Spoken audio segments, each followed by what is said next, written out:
ასე გამოიყურებიან სონიკის პერსონაჟები რეალურ ცხოვრებაში. დასაწყისისთვის ეს იქნებოდა ესპიო, რომელიც აშკარად ვარდისფერი კამელეონია. აქ განსაკუთრებული საიდუმლო არაფერია, საკმაოდ მაგარია. ვექტორი, რომელიც შემდეგ მოდის, ძალიან მწვანე ნიანგია, ძალიან მაგარი. და როგორ არ ვახსენოთ სონიკი, რომელიც ლურჯი ზღარბია თავისი პატარა ბოტასებით. სიმართლე რომ ვთქვათ, რეალურ ცხოვრებაში ბევრად უფრო საყვარელია. აქ ყავს ნაგეტსი, რომელიც ზღარბი არ არის, ის წითელი ექიდნაა და სიმართლე რომ ვთქვათ, საკმაოდ უშნოა. აქ ნამდვილად ორიგინალი მირჩევნია.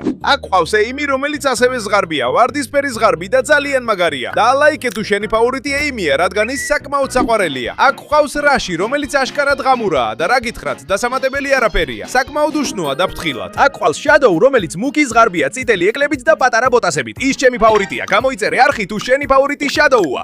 შემდეგ ყავს სილვერი, რომელიც ძირითადად თეთრი ზღარბია. დიდად საიდუმლო არაფერია, ჩვეულებრივი ზღარბივითაა. აქ ყავს ტეილსი, რომელიც პატარა ყვითელი მელია, ძალიან საყვარელი, თითქოს პატარა ბავშვი რა ბავშვია და გინდა რომ იშვილო. და ესენი იყვნენ ყველა სონიკის პერსონაჟი რეალურ ცხოვრებაში. დაწერე კომენტარი, რომელი იყო შენი საყვარელი.